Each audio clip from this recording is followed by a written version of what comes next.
Good afternoon students. Class 12th के सभी बच्चे अपनी सामान्य हिंदी की बुक निकालिए तथा इसमें काव्यखंड पढ़ा रहे थे हम आपको केकई का अनुताप। सेकंड चैप्टर था इसमें केकई का अनुताप। इसमें हम आपको यहाँ तक पढ़ा चुके थे। प्रभु ने भाई को पकड़ हृदय पर खींचा, रोदन जल से सह विनोद उन्हें फिर सींचा। जब लक्ष्मण की ऐसी बातें सुनकर प्रभु राम ने अपने भाई भरत को प्रेम पूर्वक खींच लिया और अपने हृदय से उन्हें लगा लिया। फिर देखिए क्या कहा उन्होंने, उसके आसकी था मिली किसको, जनकर जननी ही जान न पाई जिसको। इस पर श्री राम कह रहे हैं केकई से कि भरत की बातें सुनकर कि भरत के कहने का जो अर्थ है उसको कौन और समझ पाएगा। जब जनकर जननी ही जान न पाई जिसको, जब जिसने इनको जन्म दिया वो ही भरत के अर्थ को नहीं समझ पाई तो फिर उसके अर्थ को कौन समझ पाएगा। इस पर रानी केकई ये बातें सुनकर कहने लगी श्री राम से, यह सच है तो अब लौट चलो तुम घर को। चौके सब सुनकर अटल केकई स्वर को, कि अगर यह सच है, ये बात सच है तो अब तुम घर को लौट चलो।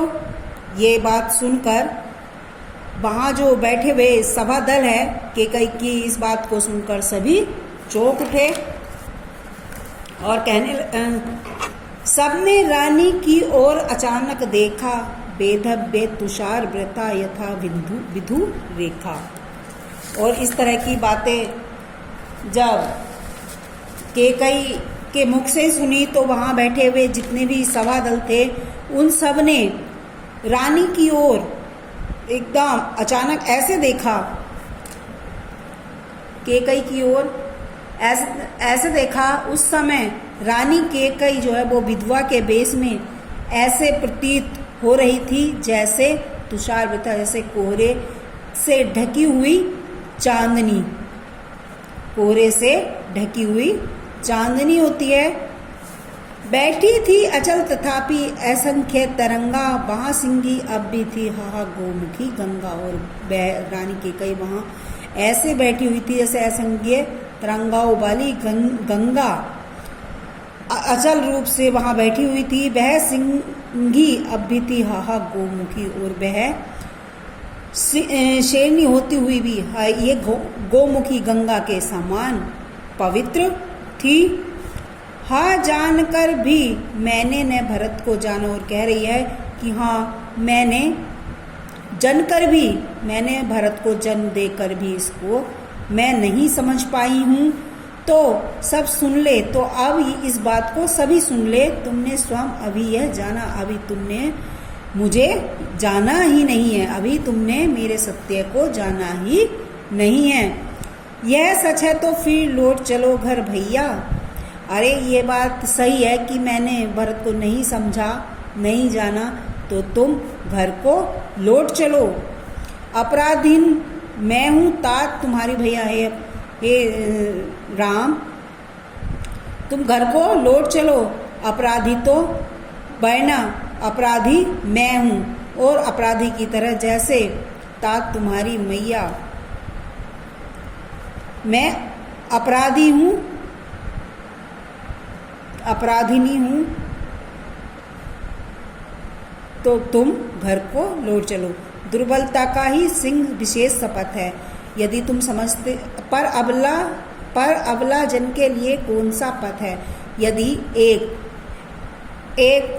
औरत के लिए शपथ एक चिन्ह है, पर क्या अबलापन के लिए यह कौन सा ऐसा रास्ता है शपथ का। यदि मैं उकसाई गई भरत से, यदि तुम ये समझते हो कि भरत ने मुझे उकसाया है, मैं भरत के द्वारा उकसाई गई हूँ, तो पति समान ही स्वयं पुत्र भी खोऊं, तो मैं अपने पति के समान ही अपने पुत्र को भी खो दूंगी।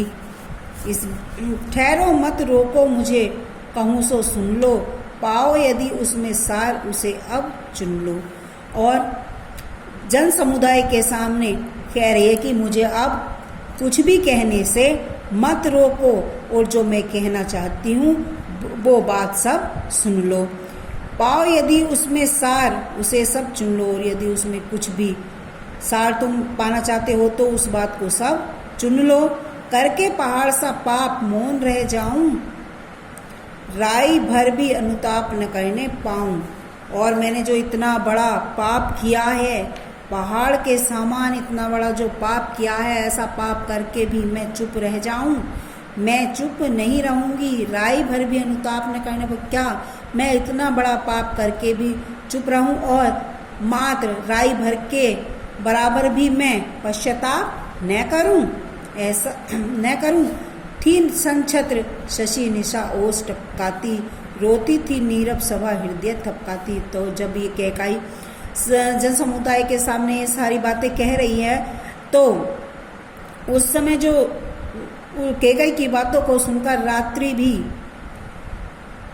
चंद्रमा की चांदनी और रात्रि भी ओस टपकाती थी, और जो वहाँ सभापति बैठे थे उन सबके हृदय से, आंखों से हृदय को थपथपाती हुई थपथपा रही थी। सबके हृदय उनकी बात को एकटक लगाए सुन रहे थे।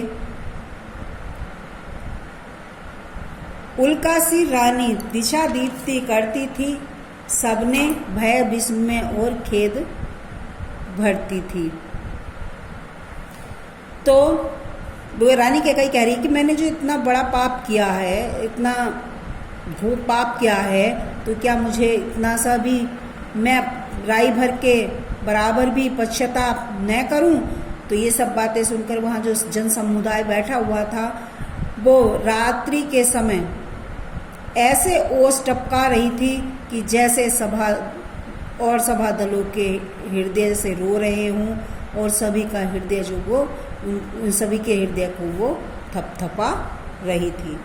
आज के लिए इतना ही बच्चों, आगे कल। धन्यवाद बच्चों।